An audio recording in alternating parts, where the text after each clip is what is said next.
Praise the Lord, puji Tuhan. So glad to be here. Shalom saudara semua. Ya, senang sekali ya saya kembali ada di tempat ini. Berapa banyak tadi yang pagi ibadah bisa angkat tangan saudara? Enggak ada ya? Oh ada. Oke, praise the Lord. Nah, saudara tadi pagi saya bicara mengenai sesuatu hal yang penting, yang bagaimana ketika saudara disuruh Tuhan minta, lalu harus mikir apa yang harus Anda minta yang terbaik saudara. Kalau tidak keberatan pulang ini nanti saudara dengeri, karena menurut saya itu adalah sesuatu yang penting supaya Anda bisa ngerti kalau Tuhan kasih permintaan apa yang mesti Anda minta kepada Tuhan. But anyway, yuk saya mengajak Anda untuk buka hati, kita berdoa sekali lagi untuk pemberitaan firman Tuhan. Bapak, sore hari ini kami menyerahkan seluruh pemberitaan ini ke dalam tangan-Mu. Aku gak bisa lakukan tanpa Engkau Tuhan. Aku butuh Engkau Roh Kudus. Semua perkataan, semua apapun yang Kau sudah taruh di hati hamba, bahkan semua bahan, tidak ada arti kalau bukan Kau yang berbicara secara khusus buat mereka. Kami semua buka hati, Roh Kudus, kami tahu Kau mau bawa mereka semakin dekat dan mengalami kedalaman dan masuk lebih dalam dan mengalami Kau secara nyata.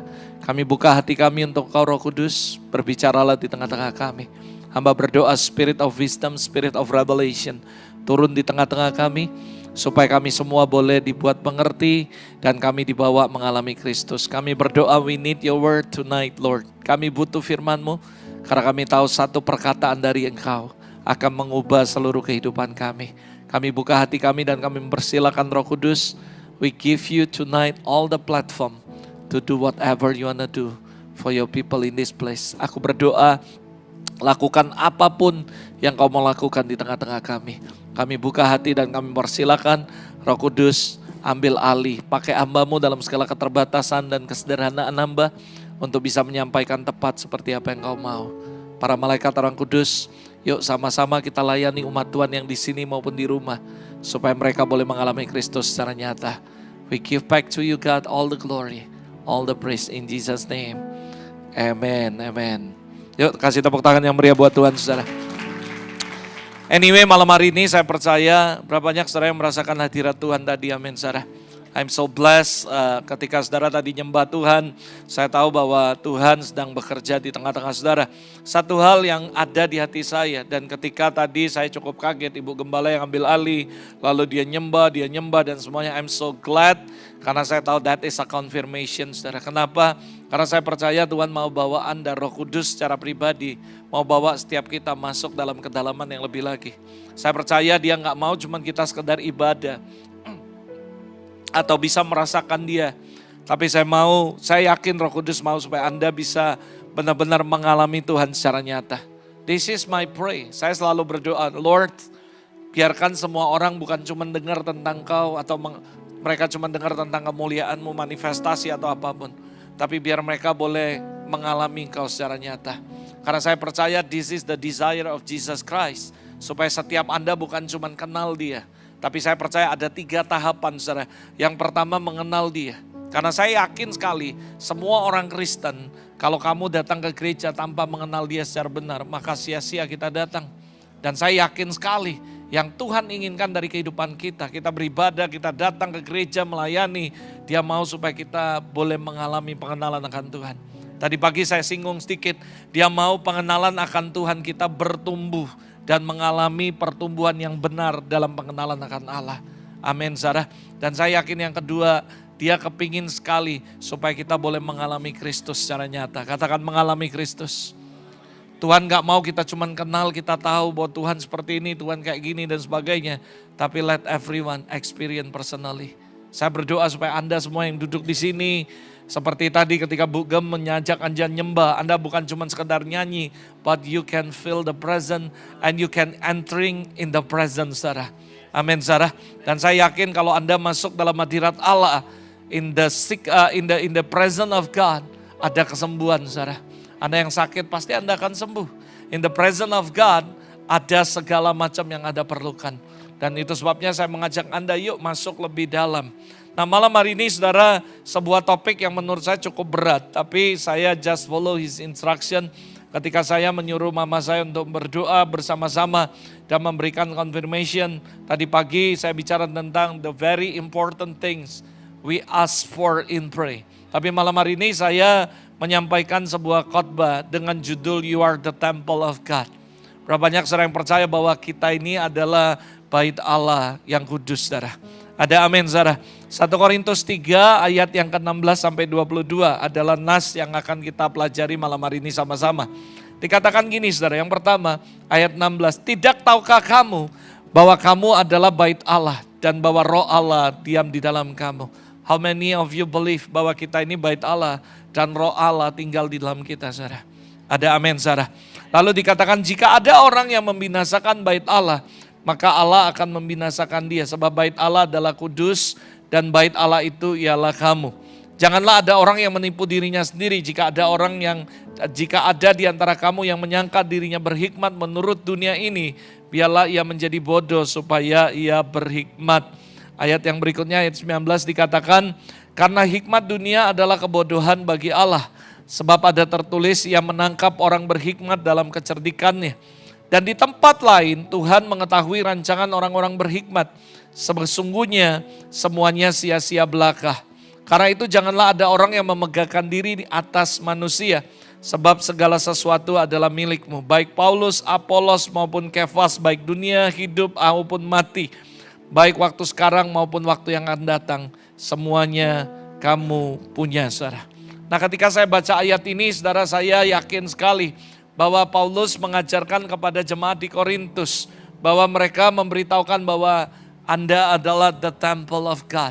Kita ini adalah bait Allah yang kudus. Sayangnya saudara, ada begitu banyak orang Kristen gak nyadari bahwa tubuhnya adalah bait Allah yang hidup, bait Allah yang kudus. Saudara, saya yakin kalau Anda yakin bahwa hidupmu adalah the temple of God, saya yakin Anda gak akan main-main dengan hidup Anda. Anda gak akan main-main dengan dosa. Anda pasti saudara gak akan ngawur hidupnya, saudara.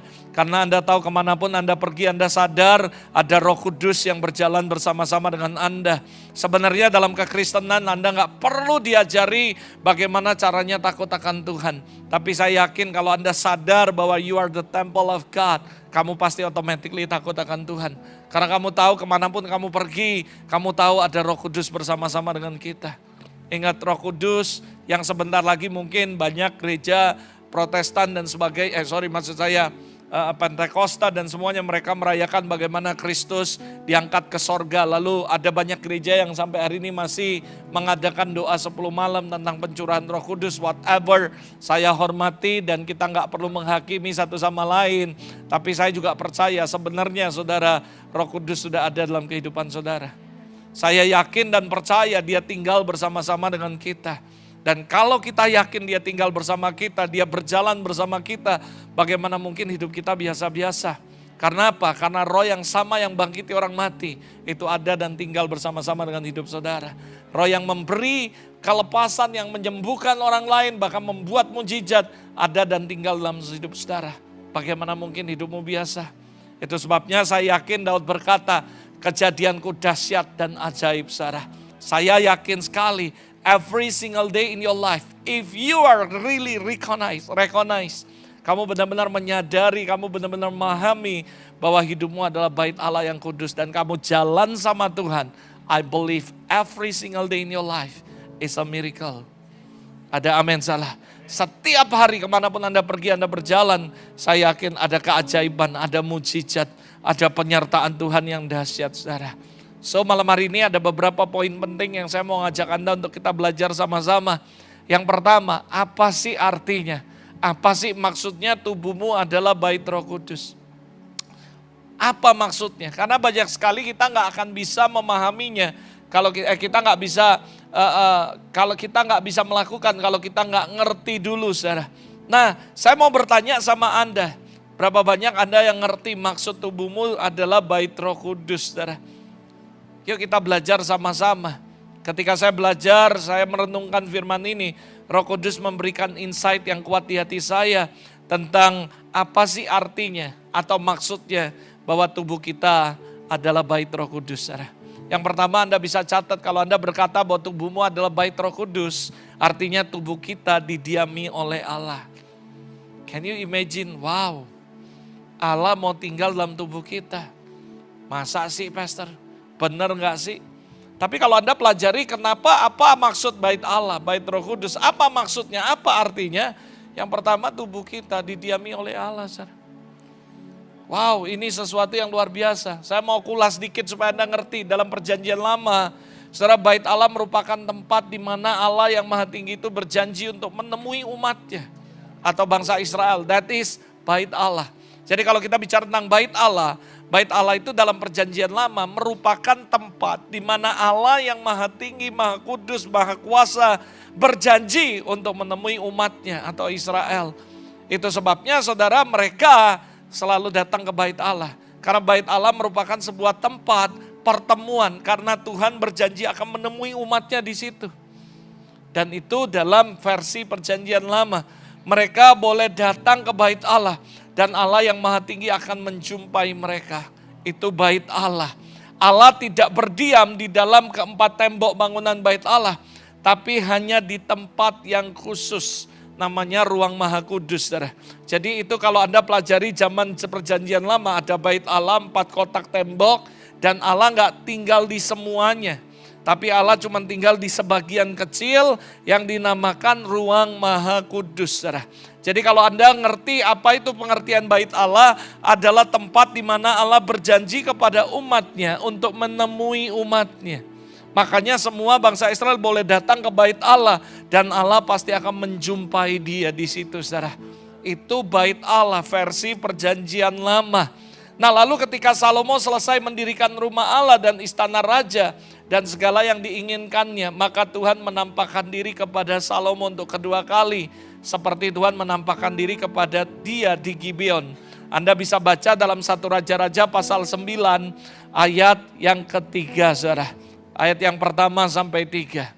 Jadi sekali lagi Allah berdiam di dalam bait Allah yang dibangun oleh Salomo. Dan bait Allah yang dibangun Salomo, dengar baik-baik saudara, sudah dihancurkan dan tidak dibangun lagi. Karena sudah hancur dan sebagainya saudara. Jadi saudara sekali lagi ini dalam pengertian kalau Anda tahu tentang bait Allah. Dan saya mau buka dulu dalam perjanjian lama itu bait Allah. Tempat di mana Allah membuat sebuah perjanjian akan menemui umatnya. So semua orang datang ke bait Allah. Lalu Allah akan menemui, menjumpai mereka. Saudara. 1 Raja-Raja 9 kalau Anda baca ayat yang pertama sampai ayat yang ketiga di situ dikatakan. Lalu habis itu Salomo mendirikan rumah Tuhan dan istana raja. Lalu apa yang terjadi? Firman Tuhan, telah kudengar doa dan permohonanmu yang disampaikan ke hadapanku. Aku telah menguduskan rumah ini yang kau dirikan untuk membuat namaku tinggal di situ selama-lamanya. Maka mataku, hatiku akan ada di situ sepanjang masa. Nah ini saya lihat sedikit saudara flashback supaya Anda ngerti ini perjanjian lama. Sekarang versi perjanjian baru. Dalam perjanjian baru, tidak lagi dikatakan Allah berdiam di dalam bait Allah. Enggak ada saudara. Itu versi perjanjian lama. Bait Allah sekarang hanya menjadi sebuah bangunan. Dan bahkan sampai hari ini tidak ada korban yang dibakar di situ. Bahkan cuma jadi objek wisata. Kalau Anda ke Israel sekarang berbeda dengan zaman dulu. Zaman dulu mereka melakukan ibadah di situ, melakukan semuanya. Mereka datang menemui Tuhan, ada halaman, ada ruang kudus, ada ruang maha kudus. Dan Allah akan menemui umatnya di situ. Nah di perjanjian baru sekarang gak ditulis bahwa Allah tinggal di dalam bait Allah. Tidak ada. Dan bahkan saudara kalau Anda ke sana ke Israel, saudara berangkat. Maka saudara akan temukan itu udah jadi objek wisata. Lalu Tuhan tinggal di mana sekarang? That is the question. Lalu Tuhan tinggal di mana sekarang? Dulu Tuhan tinggal di bait Allah dan dia menemui umatnya. Aku telah kuduskan tempat ini, mataku, hatiku ada di situ dan mendengar doamu dan seterusnya. Nah anyway sekarang udah dihancuri lalu dibangun lagi. Lalu dihancuri lagi, dibangunin lagi. Dan Alkitab jelas berkata dalam perjanjian baru gak ditulis bahwa Allah tinggal dalam bait Allah. So Allah tinggal di mana? Nah Paulus mendapatkan sebuah revelation daripada Roh Kudus. Dia berkata bahwa Roh Allah sekarang tidak tinggal di bait Allah tapi di dalam kamu saudara. Wow, Anda bisa bayangin ini dahsyat sekali. Dalam perjanjian lama kita tahu bait Allah. Lalu Tuhan temui mereka, ada korbannya, ada semuanya, segala macam ruang maha kudus. But the end of the day di perjanjian baru, Paulus dapat revelation daripada Roh Kudus. bahwa Allah nggak berdiam lagi di dalam bait Allah. Tapi dia memilih Anda dan saya untuk menjadi tempat di mana dia tinggal. Bayangkan saudara, kita adalah bait kudusnya. Buat Anda ngomong, wah kita bait kudus. Saya nggak ngerti kenapa orang Kristen hidupnya nggak mau hidup kudus. Karena dia nggak ngerti kebenaran ini. Kalau kamu ngerti kebenaran ini, kamu nggak usah dipaksa untuk hidup kudus. Kamu nggak usah dipaksa untuk takut akan Tuhan. Harusnya kamu sadar. Kenapa? Karena saya yakin saudara, kebenaran ini sangat luar biasa. Bayangkan Allah yang maha tinggi, Allah yang maha mulia, Allah yang maha kudus. Tidak berdiam di langit, tidak berdiam di atas gunung, tidak berdiam di gedung yang mewah. Tetapi tinggal di dalam diri kita, saudara. Saya gak tahu bagaimana Anda menanggapi statement ini. Tapi for me, ini kebenaran yang sangat luar biasa. Paulus mendapatkan sebuah revelation yang dahsyat sekali. Dan saya yakin harusnya semua orang Kristen kalau dia tahu kebenaran ini, hidupnya pasti sungguh-sungguh dengan Tuhan. Dan dia pasti mau hidup kudus. Karena dia tahu bahwa tubuhnya adalah bait Allah.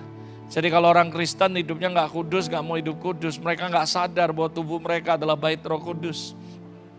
Anda kalau ke hotel, misalnya Max bentar lagi menikah sama istrinya, pasti dia akan cari hotel yang bersih, yang bagus, dan dia akan stay di situ. Mau gak masuk di tempat hotel yang jelek, kotor, bau amis, debu? Pasti gak mau. Anda manusia yang berdosa, manusia yang masih bisa buat salah, gak mau tinggal di tempat yang kotor. Bagaimana? Kenapa kita gak menjadikan tubuh kita tempat yang bersih? Karena kita sadar bahwa Roh Kudus tinggal dalam hidup kita. Harusnya gak perlu ngotot pendeta khotbah, kamu harus hidup benar, hidup kudus, gak boleh buat dosa. Kamu cukup sadar bahwa tubuhmu the temple of God. Kamu pasti akan hidup kudus. Karena kamu bisa bayangkan Allah yang maha kudus, Allah yang maha mulia. Dia bisa tinggal di atas langit, di atas gunung. Dia bisa tinggal di tempat yang mewah. Kalau Anda lihat Labuan Bajo, Bali, semuanya dia bisa tinggal di situ. Karena bumi dan langit seisinya milik Tuhan. Tapi dia gak pilih itu. But he chose you, he chose you, he chose you. Untuk tinggal sama kamu. Saya ketika renungkan ayat ini, I'm crying. Dan saya bilang, who I am, O Lord God. Kalau kamu pilih aku gak merasa bahwa hidupku baik-baik banget. Masih perlu banyak dipelajari. Masih perlu banyak diperbaiki. But you choose me to become the temple of God. Harusnya ayo anak-anak Tuhan sadar. Paulus ketika membagikan pewahyuan ini, saya yakin ini kebenaran yang luar biasa yang akan mengubah kehidupan Anda. Tapi sayangnya maaf saudara, banyak orang cuman kagum, bersyukur, merasa dahsyat, tapi tidak menyadari hal yang penting saudara. Pentingnya apa saudara? Kamu harus sadar satu hal, betapa besarnya tanggung jawab Anda untuk menjaga bait Allah. You must take responsibility to take care. Untuk menjaga dengan sungguh-sungguh. Banyak orang cuman, wow kagum Tuhan dahsyat ya. Kok mau sih tinggal dalam hidup saya yang gak sempurna. Padahal Tuhan bisa pilih gunung yang paling bagus. Samudra yang paling bagus, langit yang paling bagus untuk dia tinggal dan bertata di situ. Tuhan milik kita. Wow dahsyat Tuhan, kok ajaib. Tapi mereka gak menyadari betapa besarnya tanggung jawab kita untuk menjaga bait Allah, yaitu tubuh kita. Itu sebabnya saya mau kasih hal yang balance malam ini buat Anda. Bukan cuma hal-hal yang rohani, tapi juga hal-hal yang balance. Apa yang menjadi tanggung jawab kita untuk jaga bait Allah? Yang pertama, jaga kebersihan. Berapa banyak saudara yang setuju kita harus jaga kebersihan? Bukankah kebersihan adalah mencerminkan daripada iman kita? Harus bersih. Kalau kita datang ke Tuhan, mandi dulu, bersih dulu. Banyak orang bilang, oh pastor masa harus mandi dulu, harus gini dulu. Kita bait Allah. Kamu punya responsibility, betapa besar tanggung jawab Anda. Anda kalau ketemu Pak Presiden, ketemu Gubernur, mau gak bangun tidur langsung? Gak usah gosok gigi, gak usah apa, langsung doa. Langsung ketemu beliau ngomong lama lagi, gak mungkin. Anda pasti akan balik, mandi, cuci, wow, sikat gigi lagi, semua lagi. Tapi banyak orang Kristen gak sadar, mereka punya tanggung jawab untuk jaga kebersihan mereka. Karena saya percaya kebersihan bukan cuma sebagian iman, tapi representatif dari iman kita kepada Tuhan. Kamu mau ngomong hidup bersih, hidup kudus, dimulai dari apa yang kelihatan. Yang gak kelihatan tuh susah dilihat. Yang kelihatan aja gak mau bersih, gimana yang dalamnya. Luarnya dulu bersih, baru hatinya bersih, baru semuanya bersih. Yang kedua, kalau Anda sadar bahwa tubuhmu adalah bait Allah, jaga kesehatan. Yang setuju katakan amin. Jaga kesehatan. Dan banyak kita sudah temui hamba-hamba Tuhan, tiba-tiba kenapa mati? Kolesterol, babi hong, capcay, fuyung hai. Saya gak ngomong bahwa kita gak boleh makan.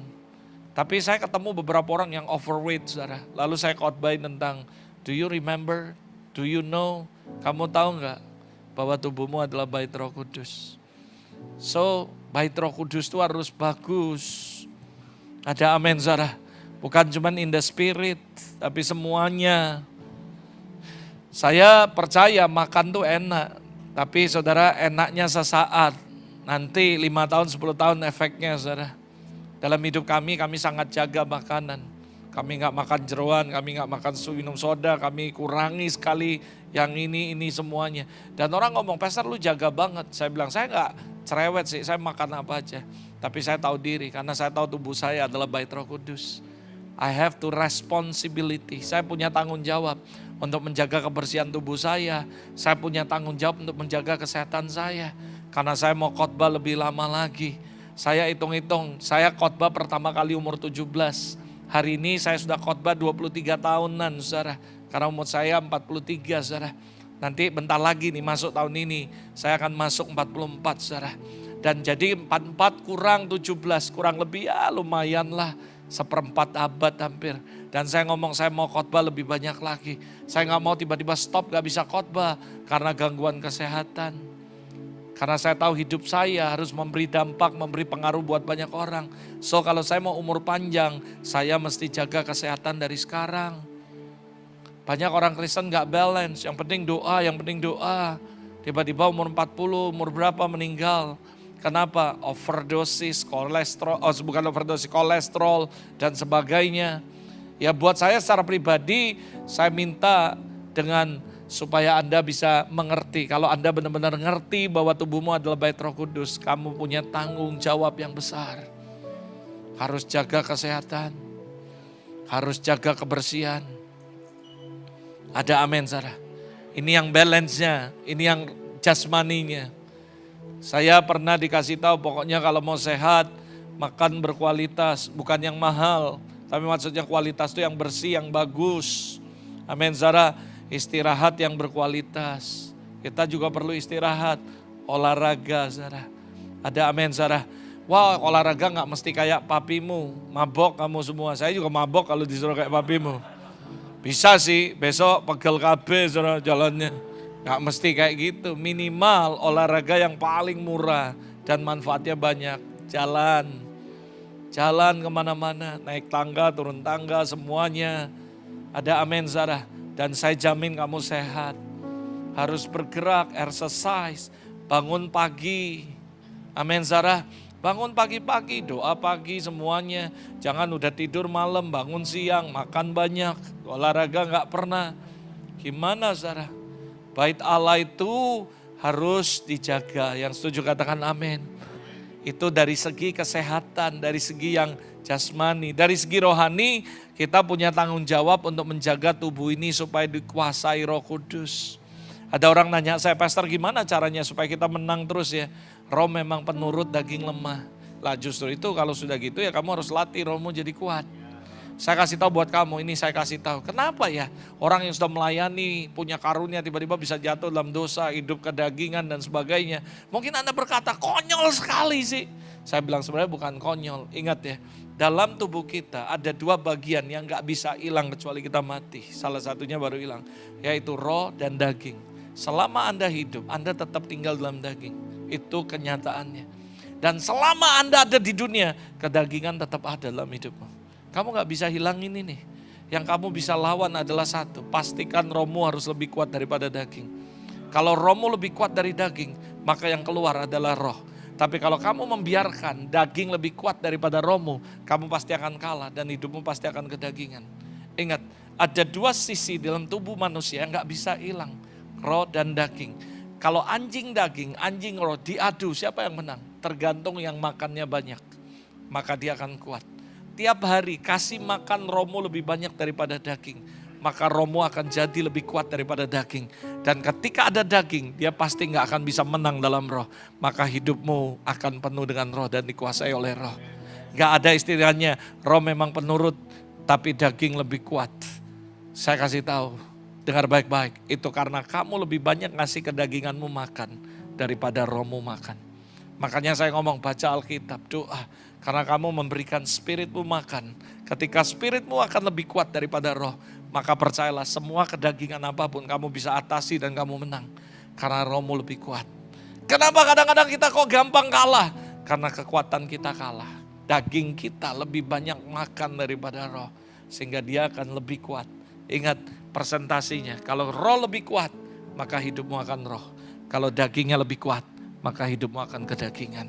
So pastikan, kalau Anda mengerti, you are the temple of God. You have to responsibility to take care your body. Kamu harus jaga tubuhmu. Pastikan bahwa dari organ mata, telinga, mulut, hati dikuasai oleh Roh Kudus, bukan kedagingan. Dengar baik-baik, dikuasai oleh Roh Kudus, bukan kedagingan. Kalau rohmu dikuasai, mulutmu dikuasai Roh Kudus, maka saya percaya kamu gak akan ngomong sembarangan. Karena kamu sadar ada Roh Kudus yang menguasai mulutmu. Gak akan ada perkataan kotor, perkataan jorok. Kadang-kadang kita ngomong, wah guyonan, tapi guyonannya kok jorok, saudara. Saya percaya, dengar baik-baik. Mungkin Anda ketawa, mungkin Anda guyon. Pastor Robert ini susah diajak guyonan. Dia tuh terlalu kudus. Gak apa-apa, saya gak keberatan. Saya dibilang orang sok suci, saya dibilang orang ini. Gak apa-apa, yang saya tahu cuma satu. Kalau kau mau berjalan bersama Roh Kudus, mau gak mau, suka gak suka, kau harus hidup kudus. Suka gak suka, mau gak mau, kamu harus dikuasai Roh Kudus. Baru dia akan manifestasikan hal-hal yang ajaib dalam kehidupan Anda. Saya dan sekeluarga tidak keberatan dibilang orang aneh. Saya gak keberatan dibilang orang ekstrim. Yang saya tahu cuma satu, I have to responsibility to take care my body. Saya mau pastikan pikiran saya seperti Kristus, bukan pikiran jorok, bukan pikiran porno, bukan pikiran mesum, tapi pikirkan Kristus, saudara. Saya mau pastikan, karena Alkitab berkata Filipi 2 ayat 5, hendaklah kamu punya pikiran dan perasaan seperti Kristus. Kalau kamu sadar bahwa tubuhmu bait Allah, gak ada pikiran jorok, gak ada pikiran mesum dalam pikiran Anda. Karena Anda tahu, Anda sadar ada Tuhan yang tinggal di dalam hidup Anda. Kalau Tuhan ada sama Anda sadar, saya yakin saudara, Anda gak akan main-main. Saya paling senang nyetir saudara. Saya ini datang ke sini, saya nyetir mobil, Melvin. Saya bawa mobil ke sini, Melvin. Dan I'm so glad. Kenapa? Kalau saya sendirian naik mobil ya, saya ngomong, Tuhan kau duduk di sebelahku. Saya ngobrol kayak orang gila. Saya gak peduli orang ngomong saya stres. Karena saya tahu dia pribadi yang hidup. Dan dia always talk with me. Saya bahasa roh 5 jam, saya nyetir saudara. Saya gak peduli. Saya keluar dari rumah saya jam 8 saudara. Saya sampai Surabaya, saya sampai Solo jam 11.45 malam saudara. Ditanya papimu sendirian, semua orang nanya sendirian. Ya saya nyetir sendirian, saya gak pernah ngajak orang atau dalam artian gantian. Saya setir, saya doa, saya teriak, saya nyembah Tuhan. I'm thank God, worship dan semuanya. That's what I do. Dan saya gak pernah merasa bosan, karena saya percaya saya gak pernah hidup sendirian. Kalaupun saya pergi kemana sendirian, saya tahu ada Roh Kudus yang menemani saya. Karena saya sadar bahwa dia tinggal dalam hidup saya. Banyak orang kadang-kadang ngomong, itu orang gila, stres, kadang ngomong sendiri. I don't care. Saya sadar bahwa dia ada dalam hidup saya. Dia nyata dalam hidup saya. Dia always walk with me until now. Banyak hal yang saya gak bisa cerita, kenapa? Kalau saya cerita, lu belum tentu percaya apa yang saya alami. But I have experience with God, bahwa my God is alive. Dia Allah yang hidup bukan mati. Ada amin Sarah. Jaga tubuh kita, indera mata kita, telinga kita, mulut kita, semua tindakan kita. Roh Kudus yang menguasai, bukan kedagingan. Lalu yang berikutnya, menjaga agar tubuh kita tidak dipakai untuk berbuat dosa.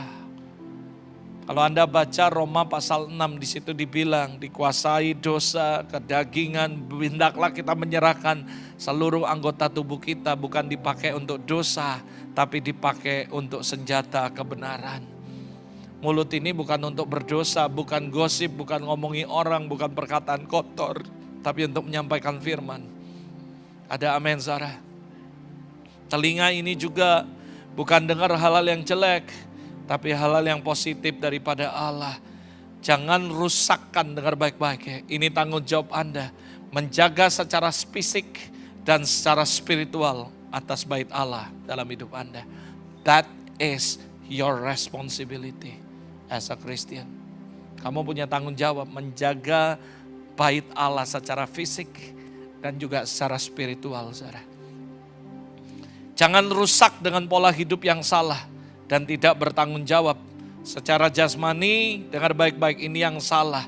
Menjaga kesehatan dan pola makan. Jangan malah sebaliknya, saudara. Yang secara rohani memperhatikan apa yang masuk dalam hidup kita. Pikiran, perasaan, apa yang kita lihat, apa yang kita dengar. Karena dengar baik-baik, input always mempengaruhi output.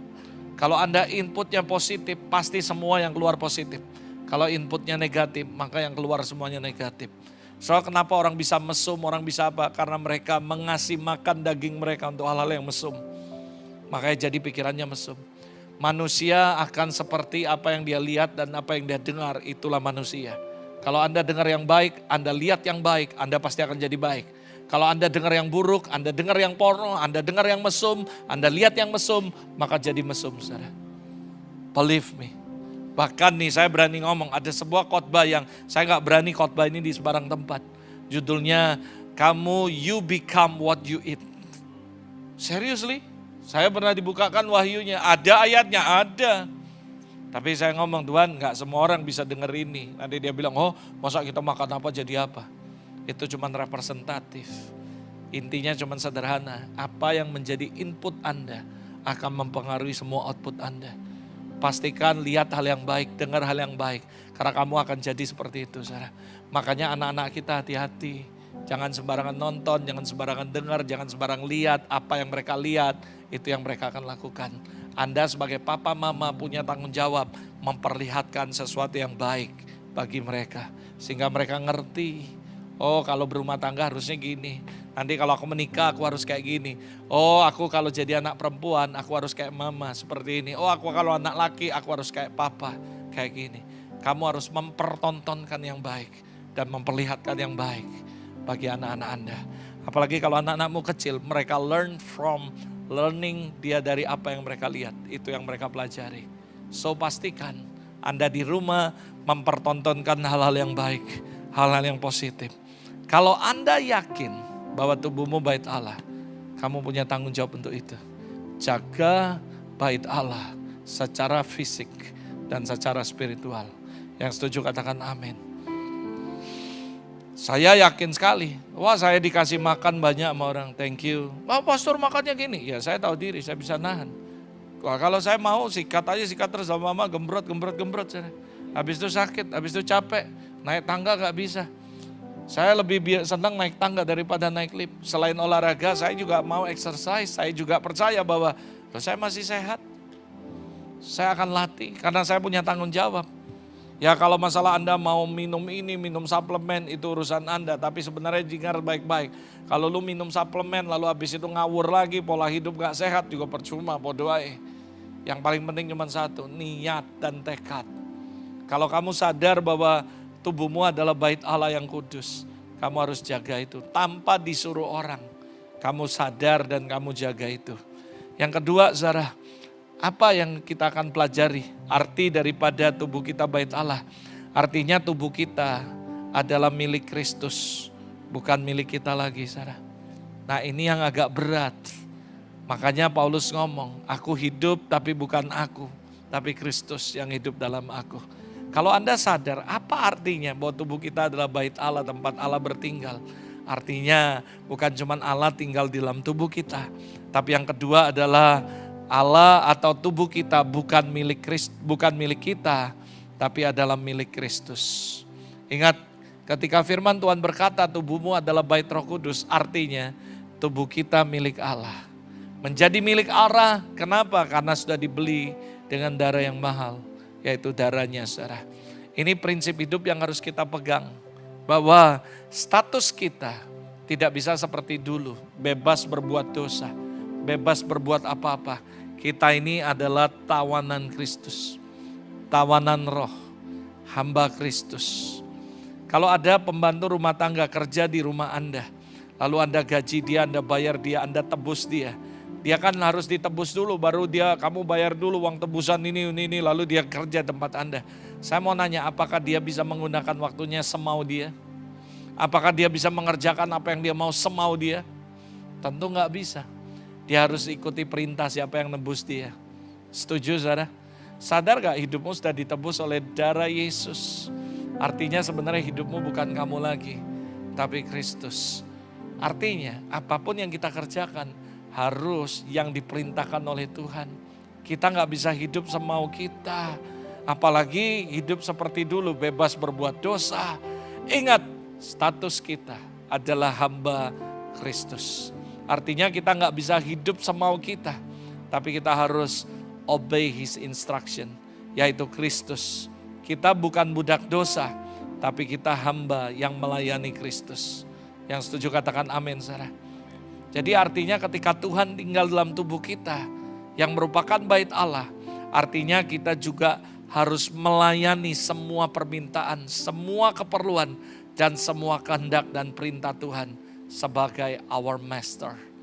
Masalahnya orang gak sadar, tapi masih hidup semau dia, masih hidup sekendaknya dia, saudara. Saya berdoa supaya Anda sadar bahwa you are the temple of God. Artinya hidupmu milik Kristus. Gak bisa semena-mena. Gak bisa berbuat dosa sebebas-bebasnya. Tapi hidupmu berkata Tuhan, kalau aku hidup. Rasul Paulus berkata, bagiku hidup adalah Kristus. Mati adalah keuntungan. Kalau aku hidup, artinya hidup memberi buah. Artinya hidup berguna bagi Tuhan. Berguna bagi kerajaan Allah. Ini yang penting, saudara. Ini poin yang pertama yang saya mau mengajak Anda untuk kita belajar. Apa arti bahwa roh Allah tinggal di dalam kita? Yang kedua yang kita mau pelajari adalah what is the purpose? Apa sih tujuannya? Untuk apa roh Allah berdiam dalam kita? Dia kan bisa tinggal di gunung, dia bisa tinggal di mana-mana. Ngapain tinggal di dalam kita? Yuk kita belajar sama-sama. Kenapa ya Tuhan mau berdiam di dalam kita? Yang pertama udah jelas, saudara. Untuk menyatakan, memanifestasikan kasih dan kuasa Tuhan. Kenapa dia mau tinggal dalam kita? What is the purpose? Saya yakin karena dia mau menyatakan kasih dan menyatakan kuasanya di tengah-tengah kita. Yohanes 13 ayat 34 sampai 35 berkata, aku memberikan perintah yang baru kepada kamu, yaitu supaya kamu saling mengasihi. Sama seperti aku mengasihi kamu, demikian pula kamu harus saling mengasihi. Dengan demikian semua orang akan tahu bahwa kamu adalah murid-muridku, yaitu jikalau kamu saling mengasihi. Sekali lagi saya sering ngomong tentang ini. What is the benchmark of heaven? Ya saya sering ngomong kan, kalau Anda jalan ke jalan kemanapun, tiba-tiba Anda lapar, lalu Anda lihat ada huruf M melengkung bentuk M kuning, saudara. Lalu Anda akan muncul harapan, yes kita ke McD. Ada amin, saudara. Kok bisa tahu McD? Karena itu adalah benchmark. Nah pertanyaan saya, kalau orang lihat hidup Anda, apakah mereka melihat benchmark daripada sorga? What is the benchmark of heaven? Benchmarknya simple, is love. Katakan sama-sama love. Kasih, saudara. Dan saya yakin kenapa roh Allah harus mau tinggal. What is the purpose? Karena dia mau menyatakan kasihnya. Dan dia mau menyatakan kuasanya dalam kehidupan kita. Saya percaya benchmark of heaven. Yang pertama adalah kasih. Yang kedua adalah power. Karena Allah berkata, kerajaan Allah bukan cuma terdiri dari perkataan, tapi power, kuasa. Dan kenapa Tuhan mau tinggal di dalam hidup kita? Kenapa dia mau? What is the purpose? Karena dia mau menyatakan, menunjukkan kasihnya kepada kita dan kuasanya kepada kita. Karena kita percaya waktu kita berjalan dalam kuasa Roh Kudus, kita sadar Roh Kudus tinggal dalam hidup kita akan penuh mujizat. Hidup kita penuh keajaiban dan kita akan lihat kuasa Tuhan. Kita akan lihat kasih Tuhan. That is the purpose. Kenapa dia mau tinggal bersama-sama dengan Anda. Dia mau tunjukkan kasih-Nya. Dia mau tunjukkan kuasa-Nya. Dan ketika dia tinggal dalam Anda, Allah yang penuh kasih memenuhi Anda, maka saya percaya automatically Anda juga akan mengalirkan kuasa kepada yang lain. I don't believe kalau orang Kristen ngomong dia hidup mengasihi Tuhan, tapi dia nggak mengasihi sesama. Saya nggak percaya kalau ada orang ngomong cinta Tuhan, hidup dalam kedalaman, tapi hidupnya nggak mencerminkan kasih Tuhan dan tidak mengasihi sesama. Ingat, the philosophy of the cross, salib, mengasihi Tuhan dengan segenap hati dan mengasihi sesama, saudara. Jadi saya yakin kalau Anda berkata Anda sadar bahwa tubuhmu bait Allah yang hidup, bahwa Roh Kudus, maka kamu akan saling mengasihi satu sama lain. Suami istri akan saling mengasihi dan sebagainya. Kenapa? Karena saya yakin, saudara, bukan cuma benchmark of heaven, tapi ketika Roh Allah tinggal dalam kita, Allah adalah kasih, saudara. Dan saya percaya ketika hidupmu dipenuhi kasih, maka hidupmu juga pasti akan mengalirkan kasih kepada orang lain. Suami istri saling mengasihi. Di sini dikatakan, orang akan tahu kamu murid Kristus kalau kamu punya benchmark ini, yaitu apa? Love.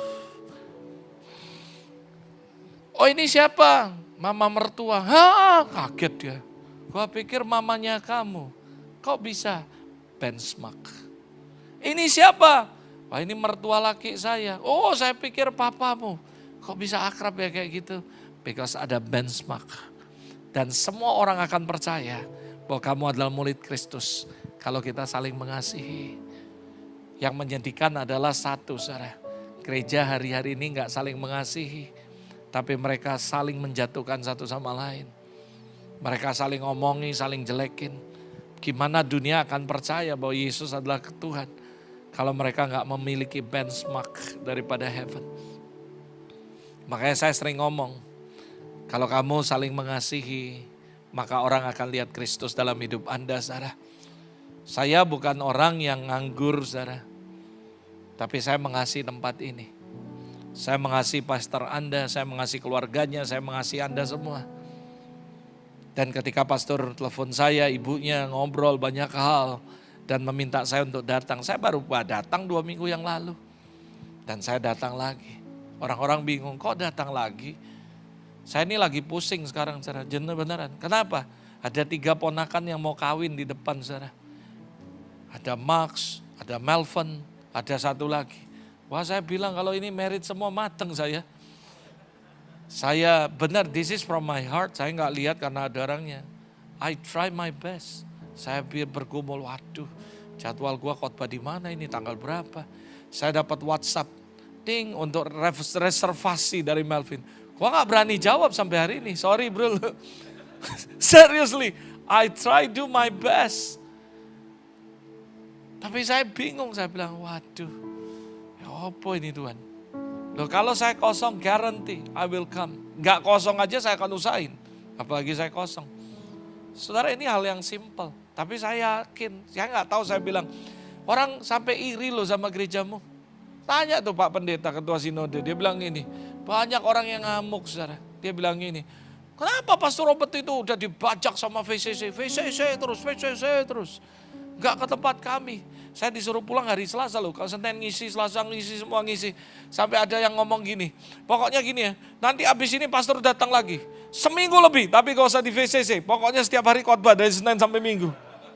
Waduh, saya bilang banyak hal. Ya gak apa-apa sih. Tapi saya sampai ngomong sama mereka. Mereka bingung nanya, ada apa?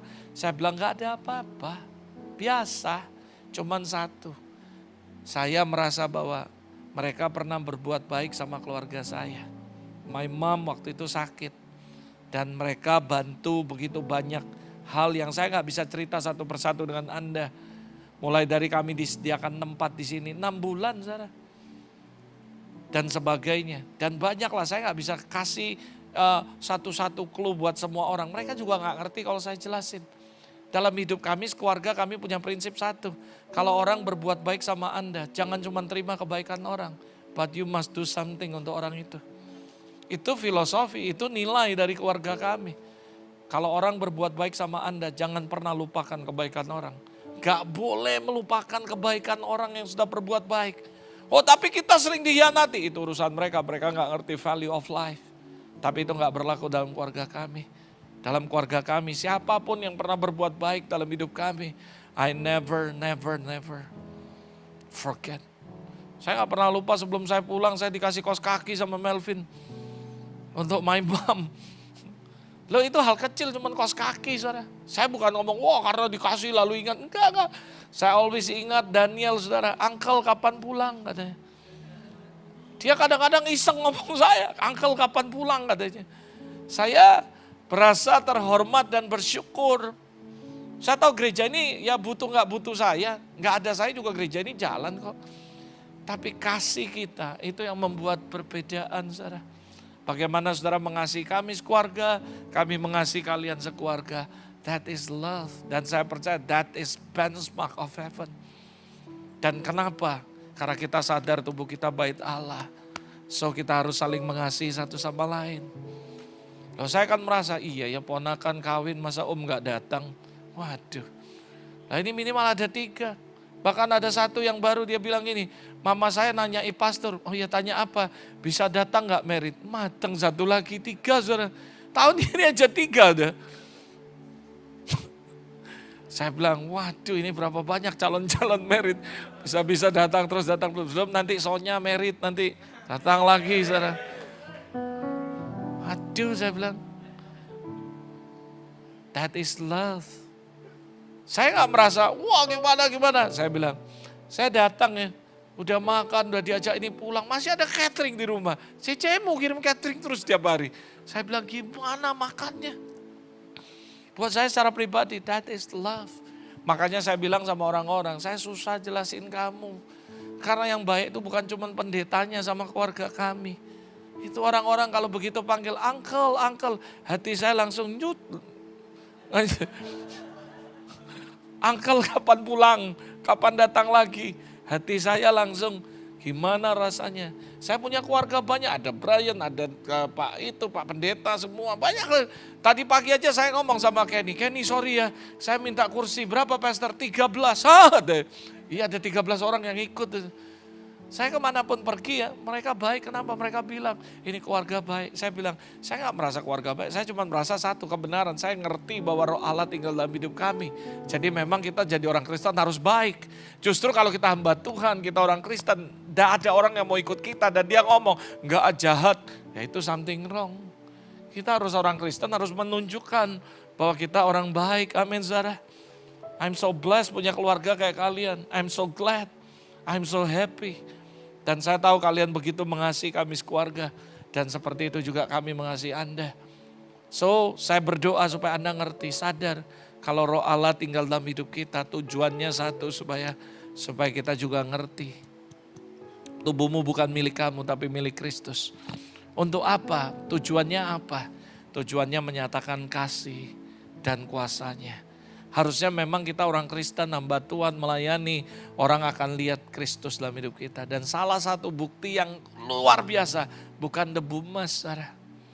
Bukan manifestasi supranatural, tapi love harus menjadi foundation dan dasar dan ciri khas daripada semua orang Kristen. Yang setuju katakan amin. Jadi kalau kamu jadi orang Kristen tapi hidupmu jahat, gak ada kasih, menurut saya kamu salah berguru, salah ilmu. Salah belajar, saudara. Belajar dari yang benar. Allah adalah kasih. Dan kalau roh Allah tinggal dalam hidup kamu, maka ada kasih yang mengalir untuk orang lain. Ingat, this is the purpose daripada kenapa Tuhan mau tinggal dalam hidup kita. Supaya ada love, ada kasih, ada kasih. Sehingga Zakaria 8 ayat 23 akan terjadi. Tetangga Anda, AI Anda, om Anda, tetangga-tetangga yang lama, teman lama akan berkata, I will follow you. Because I hear, I see with my eyes, I experience by myself, God is in you. Ada amin saudara. Bukan dengar dari orang, bukan lihat, tapi aku ngalami secara pribadi bagaimana kasih Tuhan mengalir dari hidupmu kepada kami. Dan dia bilang, I will follow Jesus. I will accept your Christ. Karena aku lihat ada kasih. Harusnya orang Kristen kayak gitu.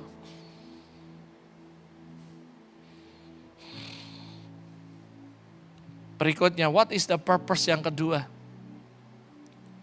Untuk menjadi saksi Kristus yang efektif. Saya sering ngomong ayat ini, saya sering khotbahkan ayat ini, Kisah Rasul 1 ayat 8. Buat saya yakin, your calling bukan bersaksi, tapi jadi saksi. Orang yang bersaksi dan pintar bersaksi belum tentu jadi saksi. Karena kadang-kadang cuma pintar ngomong doang. Yesus, firman, wah khotbah, pulang hidupnya nggak benar juga. Malah munafik pakai topeng. Dengar, God call you bukan cuma sekedar bersaksi, tapi jadi saksi. Orang yang bersaksi di mimbar, berkhotbah apapun belum tentu jadi saksi. Tapi kalau kamu jadi saksi, tanpa ngomong, tanpa khotbah, orang akan percaya Tuhan karena lihat hidup Anda. Itu saksi. Dan Tuhan panggil kita, dengar baik-baik. Tetapi kamu akan menerima kuasa kalau Roh Kudus turun ke atas kamu. Dan kamu akan menjadi saksiku di Yerusalem, Yudea, Samaria sampai ke ujung bumi. Kalau Roh Kudus tinggal dalam hidup kita, dengar baik-baik. Kamu akan jadi saksi Kristus yang efektif. Tanpa kamu banyak ngomong, mertuamu akan bertobat. Karena mereka lihat Kristus dalam hidupmu. Tanpa kamu banyak ngomong, dengar baik-baik, tetanggamu akan percaya Tuhan. Karena mereka lihat saksi dalam kehidupan mereka. Bukan jago saksi, bersaksi. Saya lihat banyak orang jago bersaksi, tapi hidupnya gak jadi saksi. Bahkan waktu dia ngomong, istrinya di belakang bilang, pret, katanya saudara. Istrinya marah, kenapa? Istrinya tahu hidupnya seperti apa. Dengar baik-baik, kita bukan cuma jago bersaksi, tapi kita harus jadi saksi, saudara. Ada amin, saudara. Bagian yang terakhir, gimana caranya, Pastor? Agar tubuh kita bisa benar-benar jadi bait Allah yang kudus. Atau jadi bait Allah. Berapa banyak saudara yang mau sadar bahwa aku mau Tuhan. Supaya tubuhku jadi bait Allah yang kudus. Amin saudara. Anda bisa catat atau capture ini saudara. Yang pertama, Anda harus selalu menyadari bahwa Roh Kudus tinggal dalam diri kita. Simple sih kata-kata ini. Tapi ketika saya doa, Roh Kudus ngomong, nak, hal yang pertama yang penting yang harus kamu tahu. Kamu harus sadar terus setiap hari 24 jam bahwa Roh Kudus tinggal bersama kamu. Saudara, kalau kita jalan nih, ada dosa, kita lagi sendirian, kita sadar Tuhan ada sama kita gak akan jatuh dalam dosa. Karena kita ingat, oh iya ada Tuhan. Tapi kadang-kadang masalahnya kita suka lupa ada Tuhan, saudara. Lalu di tempat sepi, kita lupa bahwa dia ada bersama kita. Makanya kita jatuh dalam dosa. Saya tanya beberapa teman yang jatuh dalam perzinahan. Kenapa waktu itu kamu bodoh sekali mutusin untuk itu? Dan dia bilang, aku gak tahu gimana, kayak dibutakan. Padahal Pastor Robert dia bilang, waktu aku sebelum melakukan perzinahan, aku ya jantungnya deg-degan. Saya bilang itu Roh Kudus bro. Roh Kudus bicara bukan cuma audible. Dia bicara melalui suara hati, dia bicara melalui apapun. Dan sebenarnya itu adalah hati nuranimu. Pernah gak Anda gak pernah bohong, tiba-tiba bohong rasanya deg-degan. Anda pernah gak pernah maling, tiba-tiba maling uang mama, tiba-tiba deg-degan. Anda gak pernah melakukan apapun, itu hati nurani sedang bicara. Cuman masalahnya kamu gak sadar. Makanya kenapa orang bisa jatuh dalam dosa. Iya aku gak sadar, kilaf. Sebenarnya bukan kilaf. Kata yang tepat, kata Roh Kudus. Mereka gak menyadari bahwa aku ada di tengah mereka. Kalau kamu bisa sadar bahwa Roh Kudus tinggal dalam hidup Anda, artinya dia jalan terus sama kamu. Jadi percayalah waktu kamu ada di kamar sendirian tanpa orang, tiba-tiba kamu ditawar untuk melihat sesuatu yang gak benar, yang gak kudus. Kamu sadar ada Tuhan sama-sama nonton, kamu gak bakal berani nonton. Ketika kamu dihadapkan dengan sebuah situasi kesempatan untuk melakukan dosa zina, tapi Anda sadar ada Yesus juga di kamar itu, bukan cuma kamu sama si dia. Kamu gak akan berani melakukan itu. Dan kamu pasti akan lari. Ada teman saya dia cerita ini nyata saudara. Dia hampir melakukan hubungan seks di luar nikah. Dia sudah masuk kamar hotel, dia sudah saudara, menanggalkan semua pakaian dan semuanya. Tiba-tiba dia ingat Roh Kudus, dia ingat Tuhan. Dia minta ampun, dia pakai baju, dia tinggali, dia lari saudara. Dan dia cerita sama kami. Saya tanya, apa yang membuat kamu? Karena tiba-tiba dia sadar, kayak ada Tuhan yang sedang nonton dia. Dan mana berani dia melakukan itu. Dan saya agree ketika Roh Kudus memberikan revelation ini. Kita harus menyadari bahwa Roh Kudus tinggal dalam kita. maka saya percaya kamu akan jadi bait Allah yang kudus. Yang ngerti katakan amin. So hati-hati, sadari. Mazmur 33 ayat 13-14. Tuhan memandang dari sorga, melihat semua anak manusia dari tempat kediamnya. Ia menilik semua penduduk bumi. Jadi God always watching you. Kalau dia watching you, mana berani kamu berbuat dosa? Mungkin kamu bilang, wah gak ada istri gak tahu. Tapi Tuhan watching you. Waktu kamu ada di luar kota sendirian, tiba-tiba kamu diganggu sama kuntilanak, wewe gombel. Tapi kamu gak sadar, gak ada istri gak lihat, matiin HP. But you mesti sadar Roh Kudus watching you. Dia ada bersama kamu. Dan kalau kamu sadar itu, saya jamin kamu akan lepas dari dosa itu. Ibrani 4 ayat 13, tidak ada sesuatu makhluk pun yang tersembunyi di hadapannya. Sebab segala sesuatu telanjang terbuka di depan mata dia. Dan kepadanya kita harus memberi pertanggungjawaban. Ingat, kita bukan cuma senang sesaat. Kita harus memberi pertanggungjawaban. Kalau kamu sadar ini, mana berani kamu macam-macam. Mana berani kamu main-main. Karena kamu tahu kamu harus mempertanggungjawabnya. Dan kamu sadar God is always watching you. Kalau kamu sadar Tuhan watching you every time. Mana berani kita buat dosa. Mana berani kita berzina. Mana berani kita melakukan hal yang gak benar. Kenapa sampai orang bisa melakukan? Karena mereka gak sadar Roh Kudus lihat mereka. Mereka gak sadar Roh Kudus tinggal dalam hidup mereka. Makanya malam hari ini sadari bahwa Roh Kudus always watching you. Kalau kamu lagi di luar kota gak ada istri, God always watching you. Kenapa pastor ngomongnya kok suami terus? Ya biasa, seringkali kalau suami pegang banyak uang keluar kota lupa sama istri. Lupa sudah punya istri. Maaf, saya nggak diskriminasi, saya juga pria. Dan saya ngomong apa adanya sama Anda. Be careful, always remember God is always watching you. Gak ada yang tersembunyi, semuanya kelihatan. Kemanapun kamu pergi, ada Tuhan di situ. Makanya Daud ngomong, kemanakah aku dapat pergi, menjauhi rohmu Tuhan. Ku berlari, mendaki ke langit, engkau ada di situ kan. Aku terbang dengan sayap fajar, diam ke ujung bumi, namun tanganmu menuntunku selalu. Dan seterusnya saudara. Jadi dia mau kemana pun Tuhan ada. Dia sadar dia gak bisa sembunyi. Karena God always watching us. Karena dia mengasihi kita.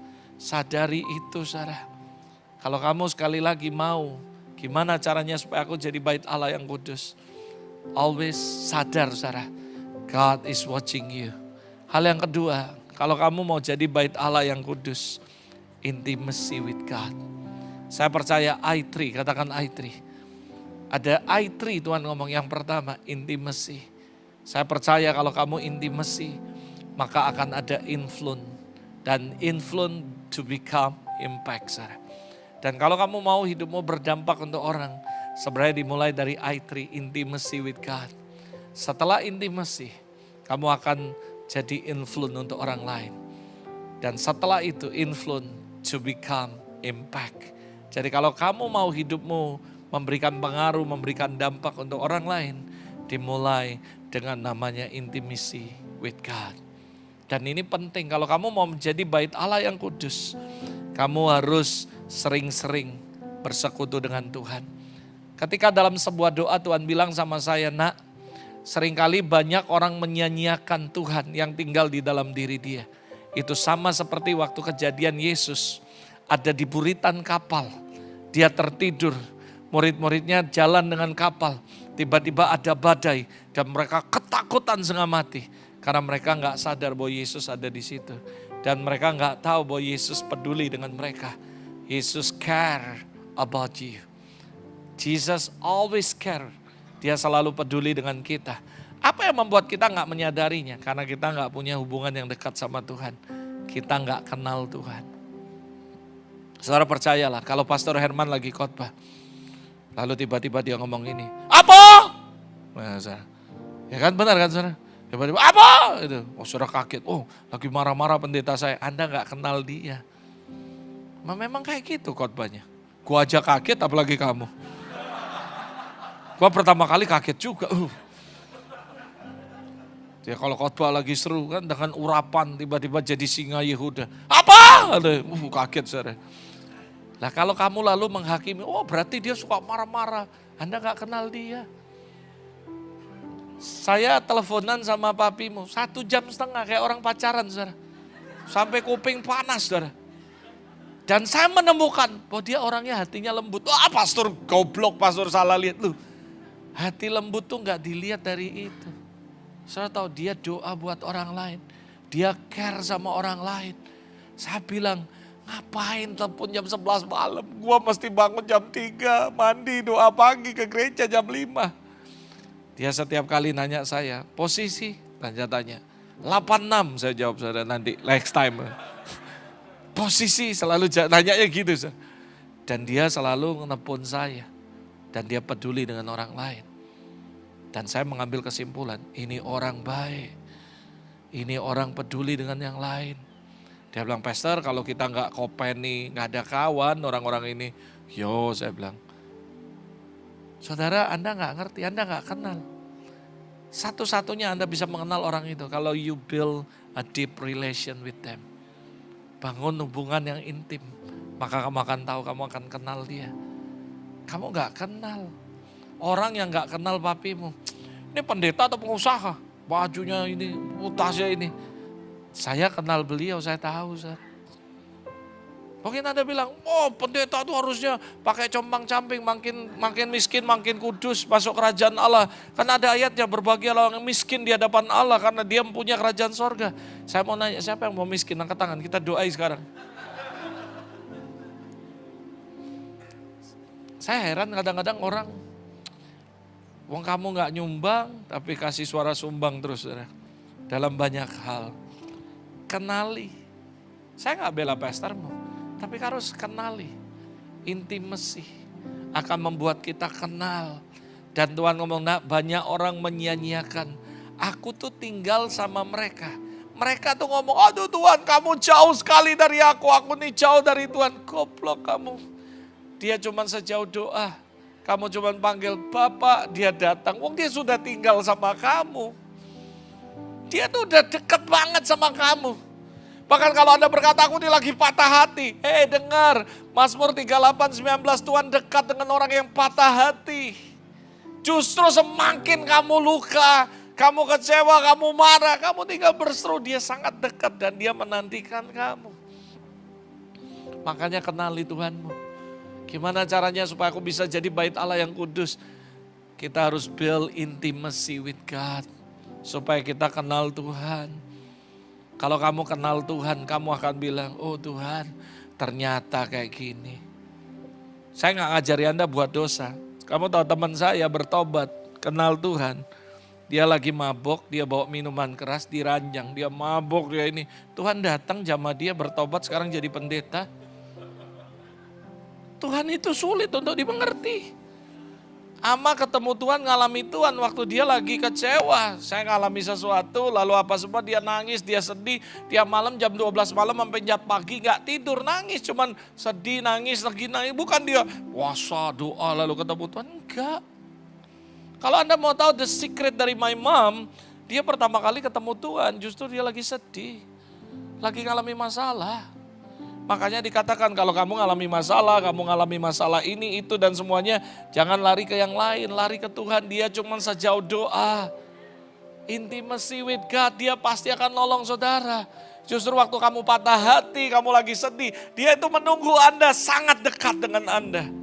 Jangan mau ditipu setan, oh kamu tuh udah berdosa, kamu tuh udah jahat, kamu gak akan ketemu Tuhan, kamu tuh udah jauh dari Tuhan. Salah.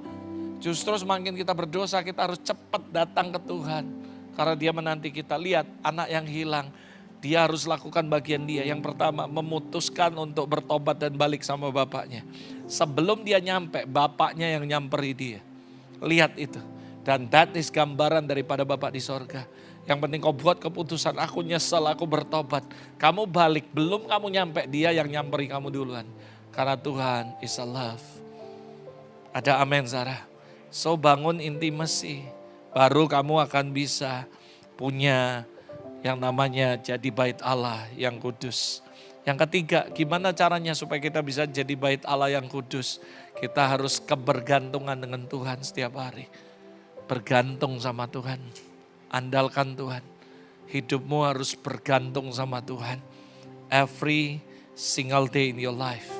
Terus andalkan Dia, terus jalan sama Tuhan. Justru ketika kita merasa gak bisa, maka kita pasti akan bergantung sama Tuhan. Justru waktu kita merasa bisa, maka itu yang gawat, saudara. Berapa banyak saudara yang pernah pertama kali WL, pasti derdek saudara. Tuhan, lagu apa Tuhan? Wah, Tuhan doa terus. Karena Anda bergantung sama Tuhan. Sama pertama kali main musik, belum pernah main musik, pasti Anda takut sekali tengah mati saudara. Lalu habis itu baru lama-lama gitu, bergantung sama Tuhan. Dan saya percaya waktu Anda lakukan itu, Anda ngalami Tuhan yang ajaib. Jangan sombong dan merasa, seperti biasa, seperti sudah udah biasa.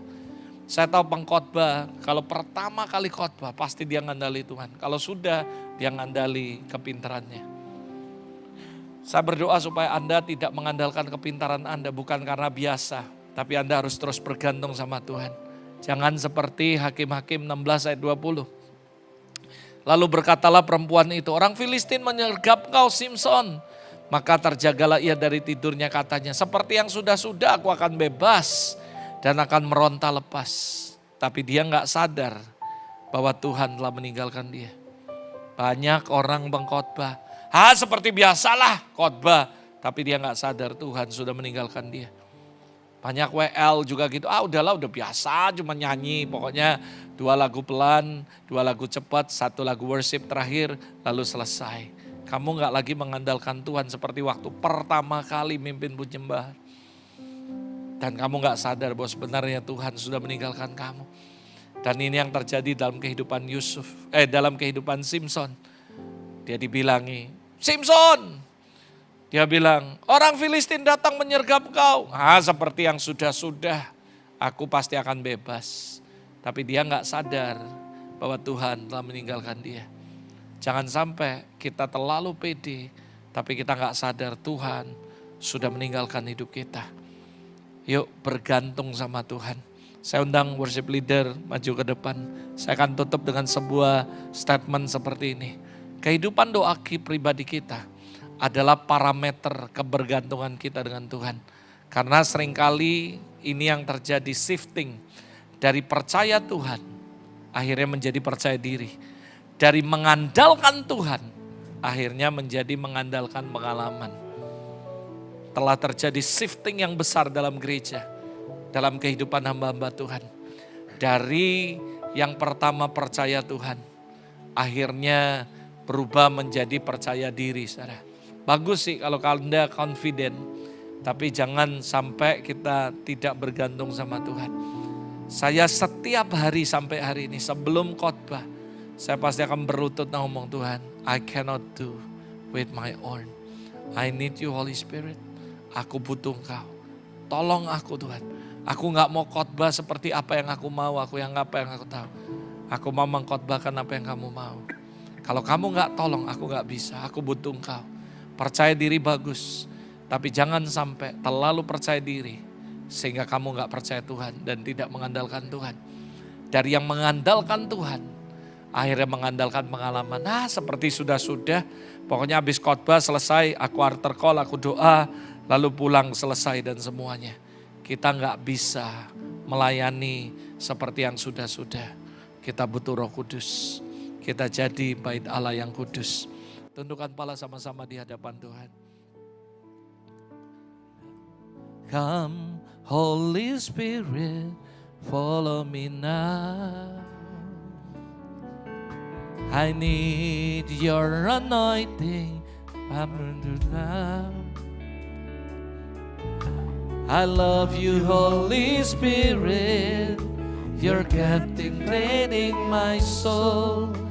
And every day I grow to love you more. Come, Holy Spirit, everybody say, come, Holy Spirit, follow me now. I need your anointing, come in your power. I love you, Holy Spirit. You're captivating my soul, and every day I grow to love you more. I'm reaching for your heart. You hold my life in your hand, drawing me closer to you. I feel your power in you. Nothing compared to this place where I can see you face to face. I worship you, the Spirit and truth. I'm reaching for your heart. You hold my life in your hand, drawing me closer to you.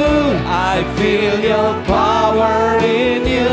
Nothing compared to this place where I can see you face to face. I worship you, the Spirit and truth. Saya mau nanya sesuatu pertanyaan yang lebih serius lagi. Are you serious? Mau menjadi bait Allah yang kudus, yang hidup? Apakah Anda benar-benar serius? This is menurut saya panggilan khusus untuk orang-orang yang berkata, Lord, at any cost. It doesn't matter how cost. I wanna willing to pay the price. Aku mau bayar harga.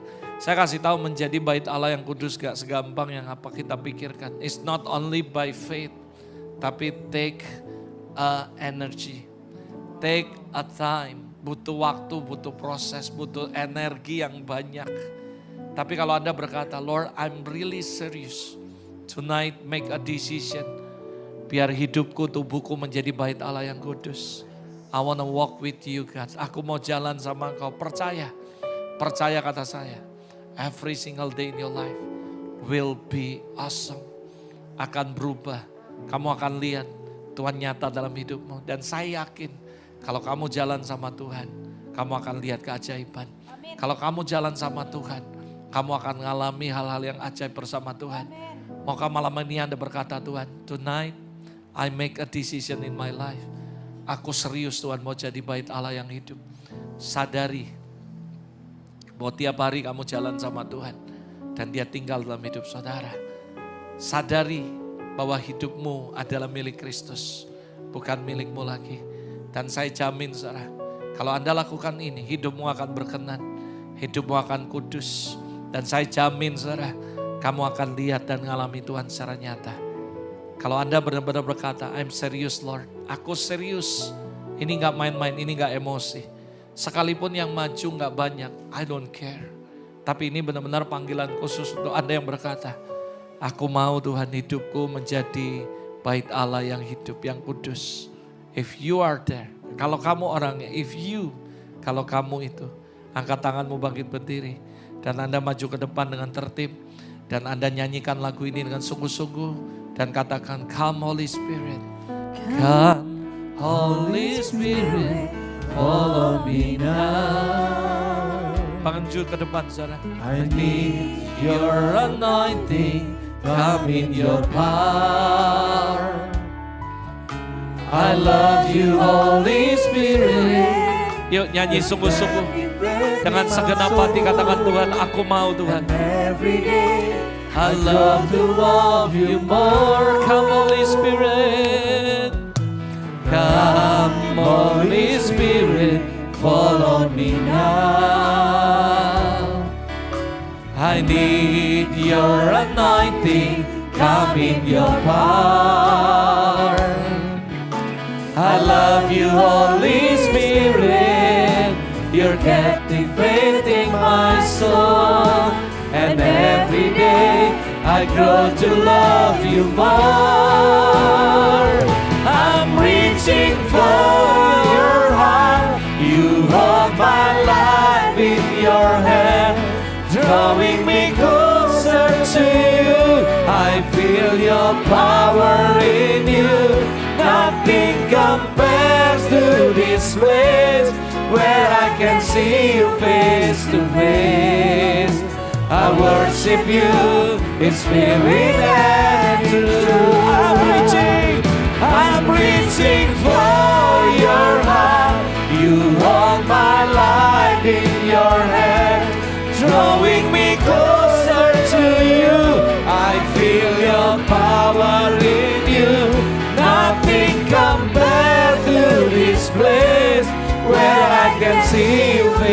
to face. I worship you in spirit and truth. I'm reaching for your heart. You hold my life in your hand, drawing me closer to you. I feel your power in you. Nothing compares to this place where I can see you face to face. I worship you in spirit